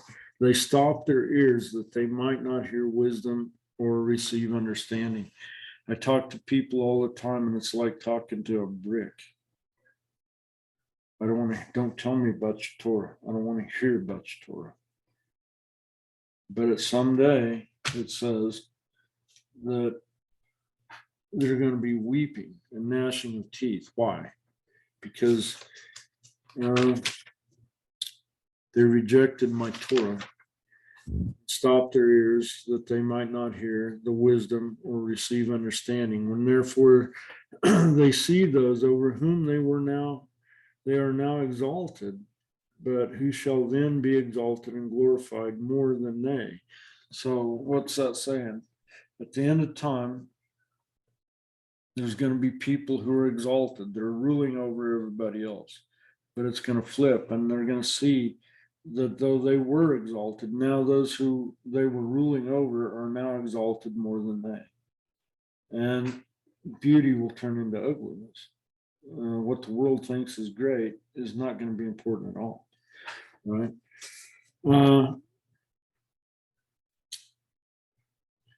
They will be exalted and glorified more than they, and they shall respectively be transformed into the latter into the splendor of angels. So those who had been ruled over, and when it flips, those who are over exalted more than the ones who have been exalted over them. This is really interesting. This is amazing.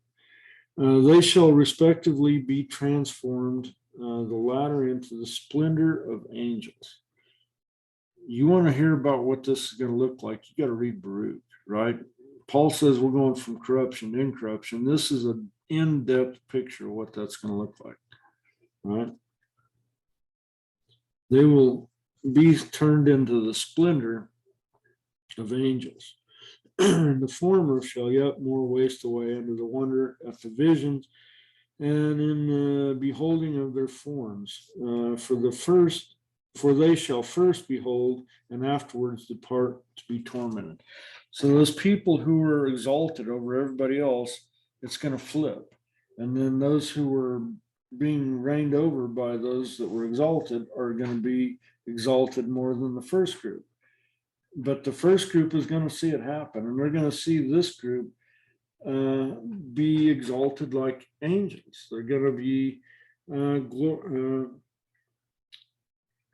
they shall be into the splendor of angels.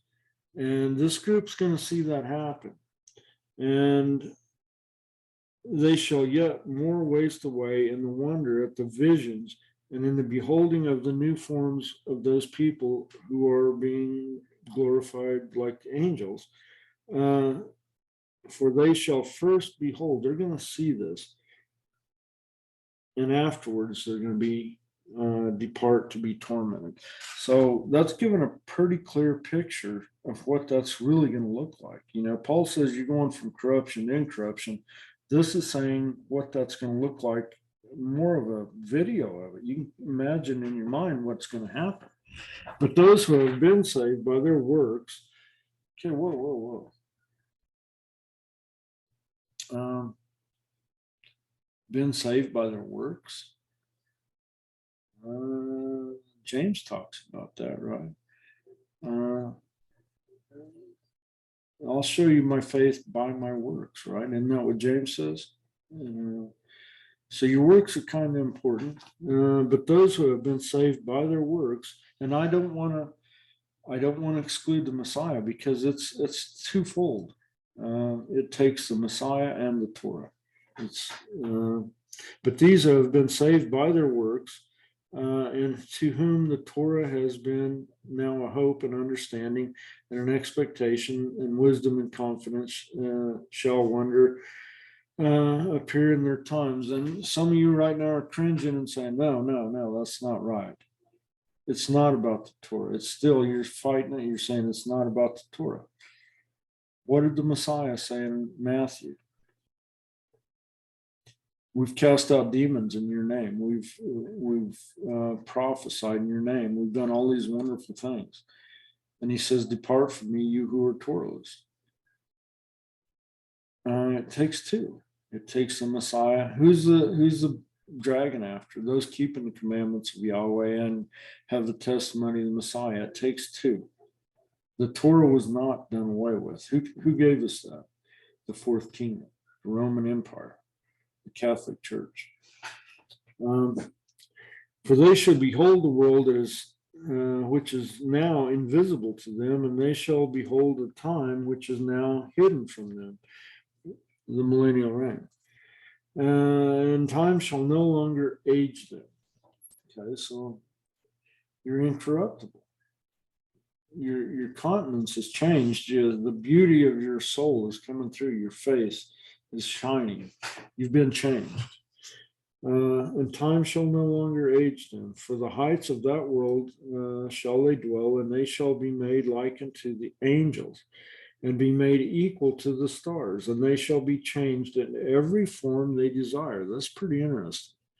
I don't know exactly what that means. They shall be changed in every form they desire, from beauty into loveliness, and from light into splendor and glory. And for there shall be spread before them the extents of paradise, and there shall be shown them the beauty and the majesty of the living creatures. Where is that happening? Is that on the earth? Where are the living creatures? We hear about it in Revelation 19 at the marriage supper, right? We're seeing those living creatures. John's seeing them in Revelation, right? Where is he seeing them on earth? No, he's seeing them in heaven. So at this point, we're in heaven. Okay, new heaven and new earth. We're not there yet, but we're changed. We're at the marriage supper. And there shall be shown to them the beauty and the majesty of the living creatures which are beneath the throne. What throne? The throne of Yahweh. We're in heaven at this point. And all the armies of the angels who are now held fast by my word, lest they should appear and are held fast by a command, that they may stand in their places till their advent comes. So The angels have not been loosed yet. They haven't been given the command. The earth has not been destroyed yet. We're in heaven. We're at the marriage supper. The earth's still there, but it hasn't been destroyed. The angels are still being held by a command. They haven't been given the command yet. In 19:8, Revelation 19:8-ish, right in there. That's when, right after the marriage supper, that's when he gets on his horse and boom, Katie bar the door, because the earth and the people on the earth see him come and go, oh man, we screwed up.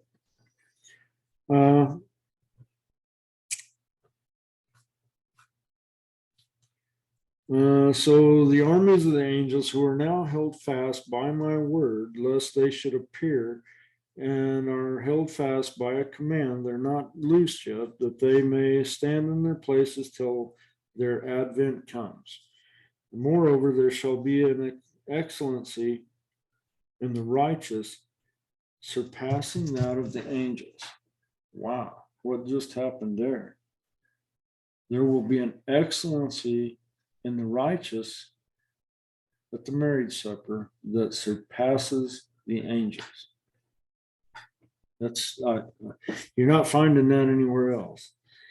For the first shall receive the last, and those actually, I think it does talk about that somewhere else. I'm going to think about that. For the first shall receive the last, those whom they were expecting, and the last those whom they used to hear that they had passed away. For they have been delivered from this world of tribulation.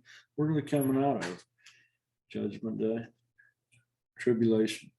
They're delivered out of the tribulation, right? It doesn't say they're going to miss it all. They're delivered out of it, right? We're not going to get poofed out of this thing to the marriage supper. We're taken out of it, not before it. Delivered out from this world of tribulation and laid down the burden and their anguish. They saw a burden, and they had burden, and they saw anguish. For what they then have men lost their life, and for what of these who were on earth exchanged their soul. So there's still people on earth that exchange their soul. For then they chose not for themselves this time which is beyond the reach of anguish, could not pass away, but they chose for themselves that time whose issues are full of lamentation and evils, and they denied the world which ages not, and who come to it, and they rejected the time of glory, so that they shall not come to the honor of which I told you before. Okay, so we did get through to chapter 52, and this is long, guys.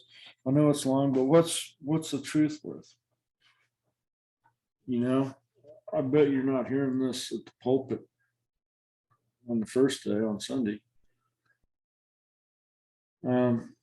Is Baruch saying anything different than anybody else? No, he's not. They didn't like what he said and they took it out, but if they'd taken it all up, there'd be nothing left.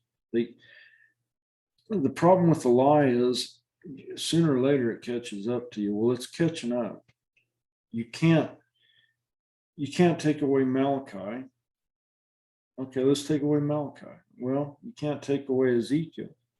Well, let's take away Ezekiel. Well, you can't take away Jeremiah. Yeah, let's take away Jeremiah. We can't take away Isaiah. Yeah, let's take it away. We can't take away Hosea. Let's take it away. Let's take away Zechariah. Let's take away Zephaniah. Let's take away that part in Matthew we don't like. Let's get rid of Revelation. You can't, pretty soon you got nothing left. They can't get rid of all of it. They couldn't get rid of, they tried to get rid of Revelation. They tried to get rid of some of these other books and they didn't get it done. Because sooner or later, if you keep taking it out, there's nothing left. They obscured it by giving us words like iniquity that people wouldn't understand. But you can't hide it forever because iniquity means what iniquity means. And the dictionary defines it. It's Taurus. You can't hide what wicked means. It means Torahless. You can't hide what unrighteousness means. It means Torahless. You can't hide what righteousness means. It means keeping the Torah. You can't hide what the truth means. It means keeping Torah. You can't hide it forever. Sooner or later, people are going to start reading for themselves. And we are a product of what we've been taught. And I remember when I came to the fact that, wait a minute, what I've been taught my whole life does not line up with what these people are saying. And still, I know what it is to have somebody tell you, well, we need to keep Torah. And it's like talking to a brick. I don't want to hear about your Torah. I was there. I was there where I did not want to keep the Torah. You don't give me your Torah. It's been done away with. It was nailed to the cross, not according to these guys. So, guys, I don't know. The world is getting crazier by the minute. Time is running out. We are in that end of the age. If anybody thinks this world is normal, it is not. My kids can't buy baby formula for my grandkids. Price of grain is going through the roof. Price of fuel is through the roof. Groceries are through the roof, and they're going to get way worse. We have wars and rumors of wars. We have a world government just dying to take over. We have a guy saying he's got the salvation of the world. He has the answer to all these problems, these wars and rumors of wars and pestilence and plagues. They got the answer. The Bible tells us that's coming. We're here. I don't know how many times, how much more time we're going to have for people to find the truth. But the path is narrow. Most are not going to find it.